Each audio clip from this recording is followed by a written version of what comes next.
Last week, we worked on coloring in our sugar skull. We got all of these intricate details put on here and we got it colored in. Today we're going to work on is finishing up. We're going to make a background for this and we're going to get this glued down. The first thing that we do want to do is have good glue skills. We're going to make sure, as always, with our glue stick, the most important part is to glue the edges. And especially with this paper plate, it's a little bit thicker. You're going to really want to get around that edge, around the edge of the cheek. Now, what is difficult is the ridges that we have on our skull. So it's actually a better idea to see if you can get the glue on the flat part. And I'm going to go right across the top there. Let's do an X in the middle.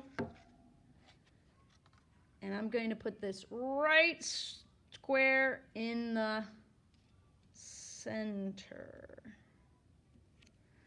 And we're going to push that down. I'm not banging, I'm not karate chopping. And then down on this edge, it is going to pop up a little bit, but if I get there on that edge, it will stick down on that edge part. The next step is going to be filling in the background, and we're going to do that with a series of dots. We're going to be doing that with a Q-tip. Now your Q-tip's going to have two different ends on it, so that we'll use for two different colors, and then another Q-tip could also be used for two other colors. What we're going to do when you're using the Q-tip, you don't need to scoop a bunch of paint, you're just simply going to dot it in there.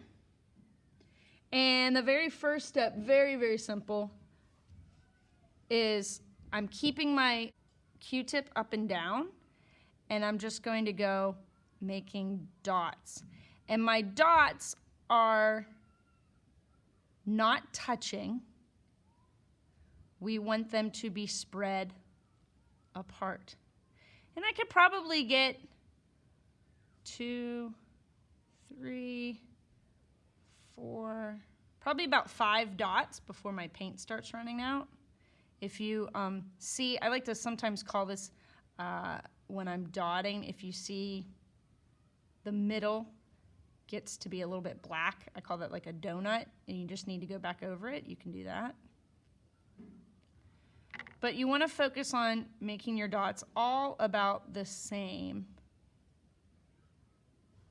Now, I can switch to a different color just by simply using the backside.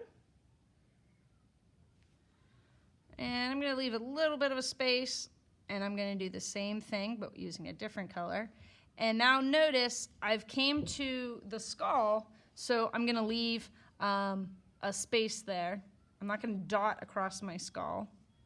And then I'm just going to pick up right where it would come through on the other side and finish. And again, if you need to go over your lines, you can go over your lines. I'm going to put this Q-tip down. I'm going to pick up another color. Leave a little bit of a space. Now I'm really close this time, so I can only really get about 2 dots there and 2 dots there, and skip a space. About 2 dots there and 2 dots there, maybe only even 1. And now I'm going to go back up to my yellow.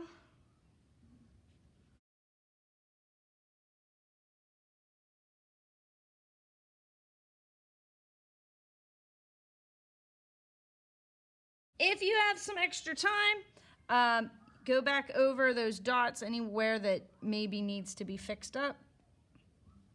As always, you want to check your work. So if there's any dots that don't look like they turned out the right way, you can go back over top of them again.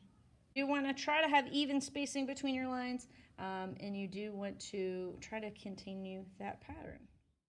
That was one way to do the background. I'm going to show you another way that you can also consider to do your background. Is we're very carefully, I'm going to start over here where it's really close to the edge, and I'm going to go along the top of my sugar skull, And you can see my Q-tip is straight up and down. It's not too much on the side. And I'm not getting paint on my skull. I'm only putting paint on the background. And you are going to have to take your time a little bit to make those individual dots. And I'm just going to go the whole way around. If one of my dots, when I push it down, if it doesn't look quite right, I can always go over it. Like that one's a little bit small, so I can go over it again. Each time I'm making a dot, I'm leaving a space. I don't have a huge space. I do want to try to put them fairly close together, but they should not be touching.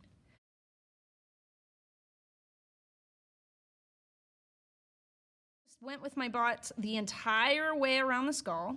Now I'm going to switch to a different color. Now here it went off the edge, so there's nothing for me to do, but I'm going to pick up right where I left off, and I'm going to do the same pattern, going the whole way around.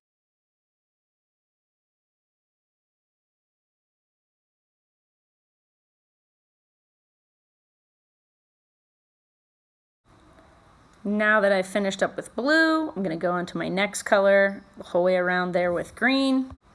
Once I finish with green, going around with orange. Then I just continue my pattern back to yellow, back to blue, back to green, whatever I can fit in the extra corners.